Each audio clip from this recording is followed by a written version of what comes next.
today, and here is my review of the latest update, the LSA Mercenaries or Los Santos Mercenaries DLC that came out. It's been what, maybe a couple weeks already, almost a month.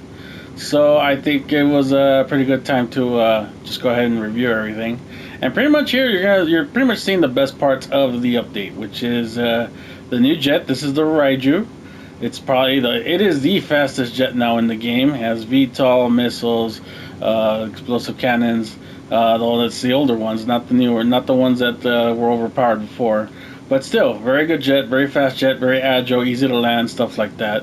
And of course, the hangar business got a huge improvement. Before, I wouldn't even touch the hangar. I wouldn't even. I only used it to store my planes and stuff. But now with the new missions and the new cell missions, this has now become a viable business for solo players, and still good for people who want to help you out and stuff. I'll go into that in a minute. And of course, the new gun, which is the tactical SMG, the best new drive-by vehicle, I think. Even though it's not as accurate as the AP, it still has more clips in it than the AP, which makes it more useful. So yeah, those are the best parts of the update. Oh yeah, and one more thing. Though it's not 100% great, the new career progress is actually pretty good too. I wouldn't mind doing some of these, but unfortunately the prizes that you get, the unlocks you get, aren't that great. Like tier one, you just get you get clothing for the most part on a lot of these, and sometimes you'll get libraries. But the missions that they expect you to take on to get this stuff is ridiculous. Like for example, EOP, you have to complete it with less than 50% damage, with over 80% accuracy. There's some ways around this stuff from what I've heard from Gilly and other people. There's ways to get around the accuracy and ways to get over 50% damage. You need to have other players help you though, so it's not really solo friendly. And UOP is those missions are kind of annoying anyway. So, but the prizes that you get for them are really not that great. Like for example here, actually this is not that bad. I do actually like that jacket, but to get the jacket, you have to do all six missions on hard without using snacks or armor. You have to do again no take no more than 50% damage and then 80% accuracy. Like I said, there's ways to cheese it to get by the accuracy, and then the way to get to the 50% damage stuff. Pretty much, you have to have friends do it for you. So that's one way to do it, and you just sit back and like if you don't shoot one bullet in the whole mission, and you let everybody else do everything for you. That it only counts for you the 50% accuracy, the 80% accuracy. So if you are 0 for 0, technically that would be 100%. The damage one is also for you too. Everybody else can take damage except for you. So if you don't take any damage at all, everybody else gets damage, and that's okay. The only one that doesn't count is the snacks and armor one. If anybody in your party snacks up or armors up, then that's gonna nullify that one. But it is kind of ridiculous still. You can't really do it solo. But that's not a bad thing. But that's the exception, that jacket. Everything else, like for tier 4, like all this for a hoodie, or play the month hoodie, no. And then for the Madraso dispatch services, the same ridiculous things you have to do for a hoodie, no. For lowriders, doing all the lowrider missions with the same difficulty just for a Benny's sweater, no. The only one that I really like, I'm trying to remember where it's at. I think it's in special. No, it's in the businesses. I think it's the contract. Is the van LD Organics van? That one would be worth beginning, just because that van is so collectible. But it's ridiculous. Like, you have to do 10 platinum awards on the contract. You have to do 100 security contracts on specialist or specialist plus, 100 payphone hits, and you have to earn $5 million. That's not the hard part on security contracts. I'm almost there. But everything else, it's gonna be time consuming. Not hard, but time consuming. Plus, you gotta unlock all the other tiers too before you can even touch tier 4. So the only thing that is worth it to do the tier 4s is to get the old school outfits, like to get Trevor's outfit, to get Michael's and Trevor's, and then the old school ones, which is Nico and Claude, which is the ones that I would really want. But you have to do like 20 and 25 of those tier 4s. That'll take forever. But it's something to work on, and it's something I'm gonna think about doing. I don't know if I want to get all the way to Nico. I at least want Claude's. That's gonna be 20, so that's gonna be difficult, but it might be worth doing. Now, the other thing I wanted to touch on, the negatives about this thing are the Avenger is now like really overpowered. Like this thing now has missiles and machine guns. Machine guns is not that bad, but the missiles are gonna make it very difficult. Before this, on this thing, people could like grief you by bombing you, but now they can shoot rockets out of it. So, and this thing is pretty much a tank in the air. So if someone's flying around in this thing and you're trying to sell something, you're gonna get destroyed in this thing. And you're not going to be able to fight back because nothing short of a jet, a couple of jets actually, will destroy this thing. It's going to take a lot of hits before it goes down.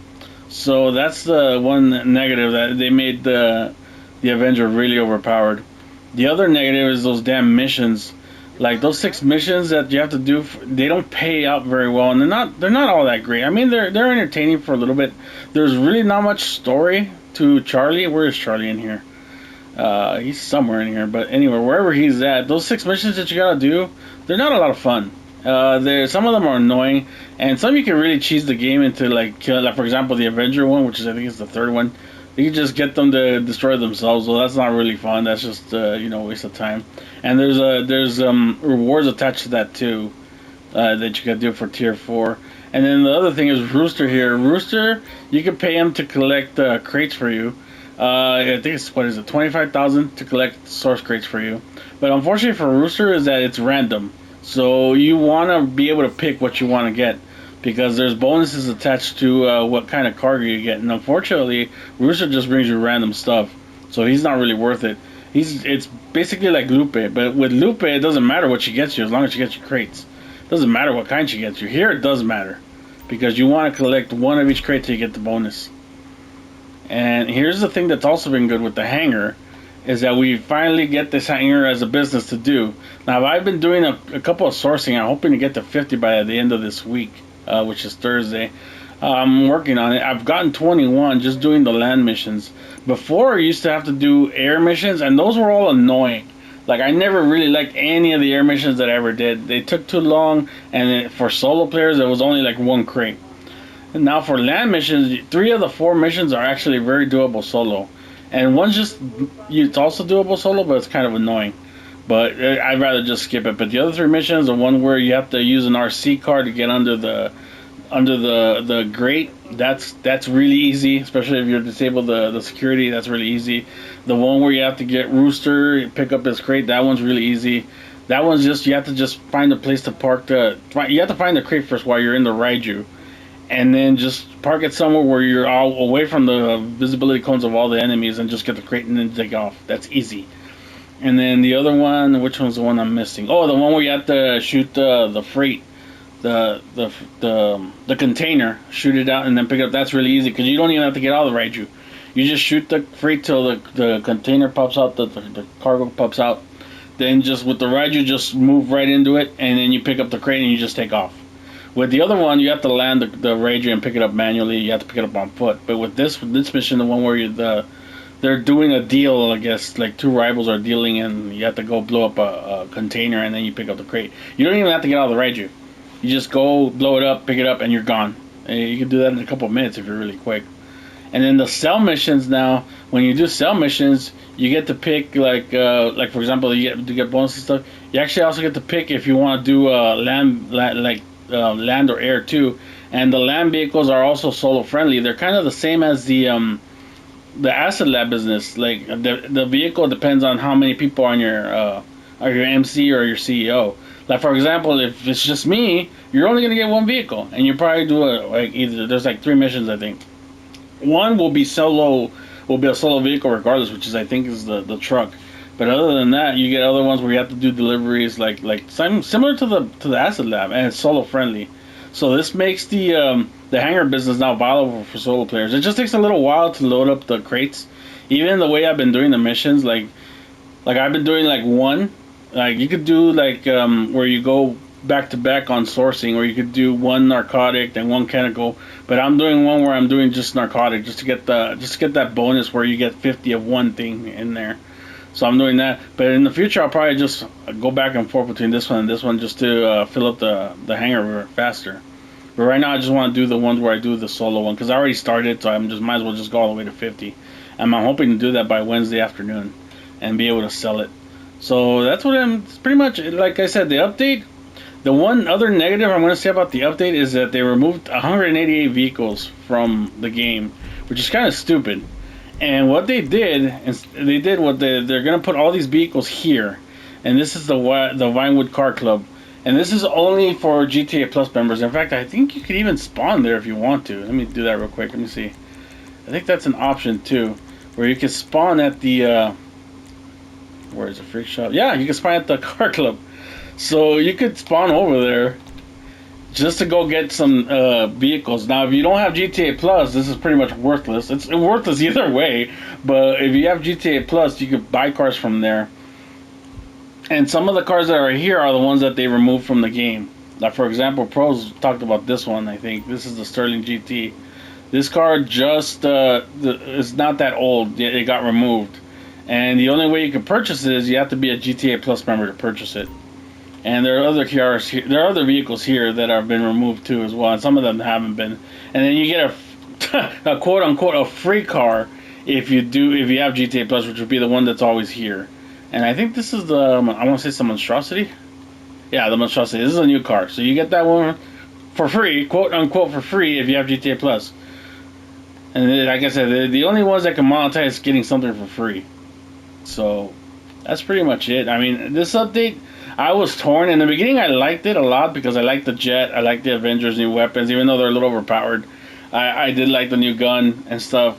But then the removal of the cars and selling over here, which is pretty scummy in my opinion. It's business as usual for Rockstar, trying to make the most money they can off a 10-year-old game. It's pretty sickening. And it's never good to remove content from a live service game, which is what this is. This is a live service game. And whenever you remove content from a live service game, it's not a good thing. Like, they could say all the excuses they want about, oh, we're trying to clutter up, we're trying to clean up the clutter of the websites and stuff. They were already doing that. They already had these tabs here to clean up the mess. So there was no reason for them to do this, except for they wanted to make more money, and they wanted to add FOMO to the purchases of older vehicles. And now they make them more collectible. Now more people are going to want to buy them, so they're going to be at GTA Plus, so they can come to the Vinewood Car Club and now buy the cars that they didn't have a chance to buy before, because now they're collectible cars. So that's stupid. That's just another way of pushing you to buy GTA Plus, which I will not. But overall, I think this update, I was really down on it after this.